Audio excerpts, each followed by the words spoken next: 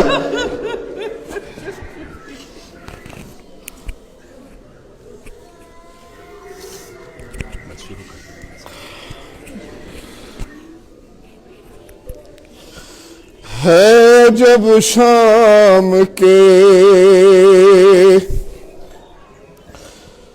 ہے جب شام کے زندان میں کوہرام بپا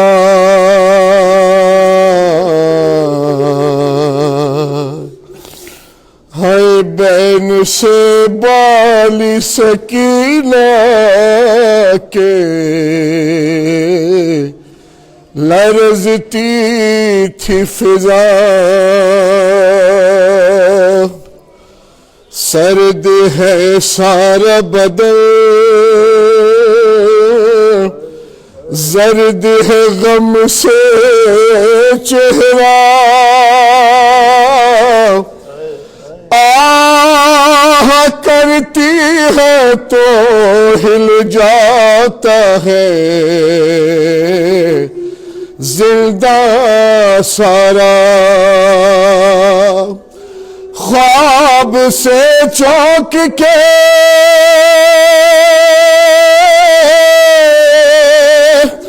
اٹھ بیٹھی ہے روتی روتی اپنے سینے سے لگائے ہوئے بیٹھی ہے پھوپھی رو کے کہتی ہے کہ بابا میرے پاس آئے تھے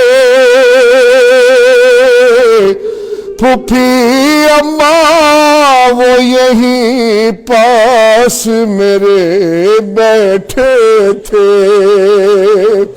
مجھ سے کہتے تھے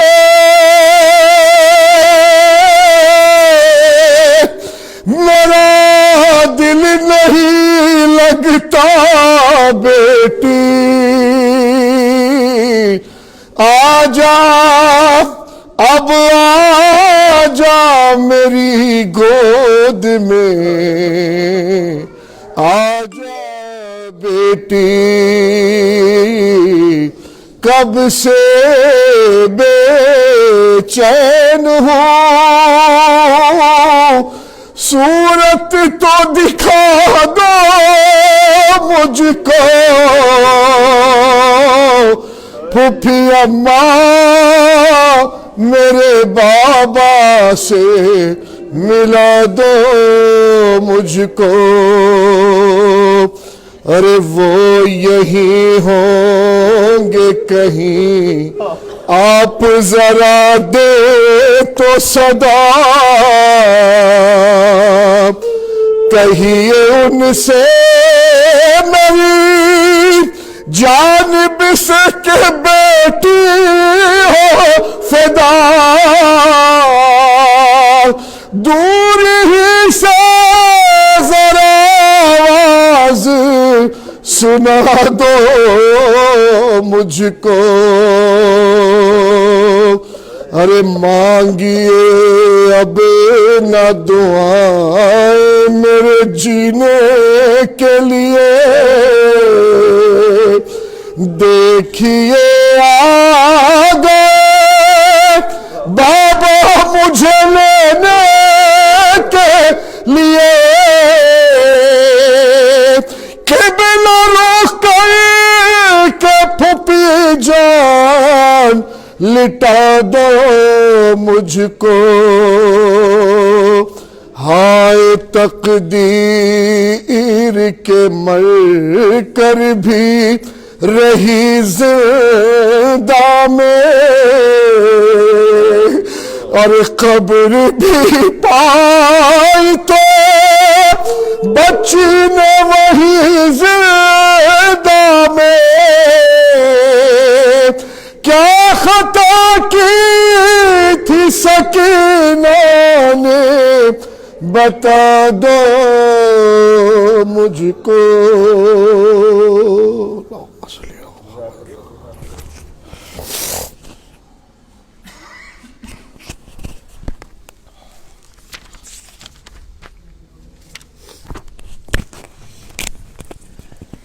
اس مسجد کی ایک مختصر سی دعا اور زیارت ہے، وہ آپ سب کی طرف سے میں پڑھ رہا ہوں، اس کتاب کے صفحہ نمبر 146 پر موجود ہے۔ اس مقام کی زیارت جہاں سر امام حسین ایک رات کے لیے رکھا گیا تھا، اس مقام پر۔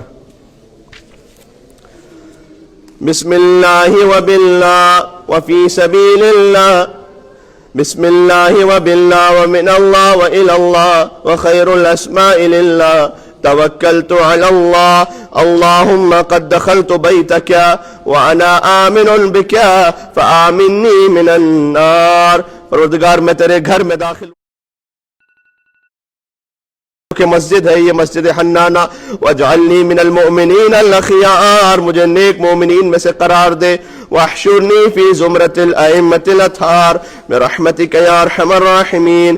السلام علیک اپنا رسول اللہ، السلام علیک اپنا امیر المؤمنین، السلام علیک اپنا صدیقۃ الطاہرہ فاطمۃ سیدۃ نساء العالمین، السلام علیک یا مولاي یا ابا عبد اللہ ورحمۃ اللہ وبرکاتہ، اشہد انک قد اقمت الصلاة وآتیت الزکاة وامرت بالمعروف ونہیت عن المنکر وتلوت الکتاب حق تلاوته وجاہدت فی اللہ حق جہاده وصبرت علی الاذى فی جنبه محتسبا حتى اتاك اليقین، اشہد ان الذین خالفوك وحاربوك والذین خذلوك والذین قتلوك ملعونون على لسان النبی الأمی۔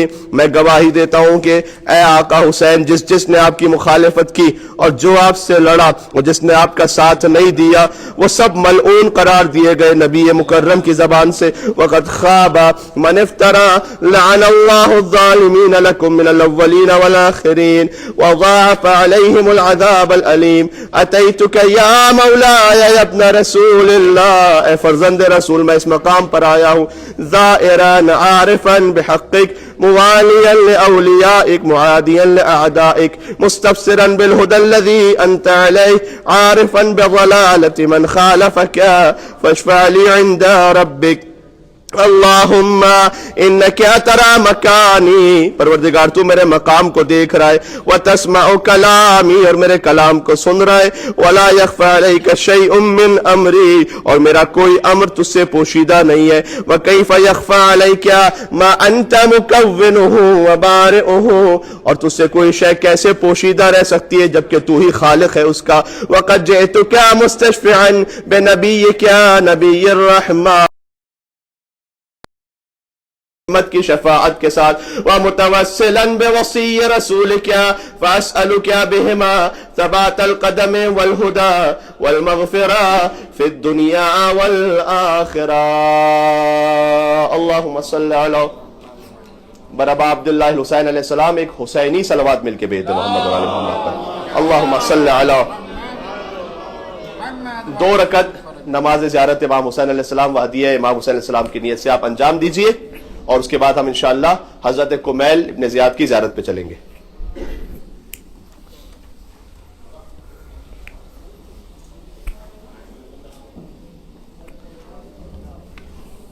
اور 10 منٹس بعد آپ سے گزارش ہے 10 منٹس تک باہر تشریف لے آئیے گا۔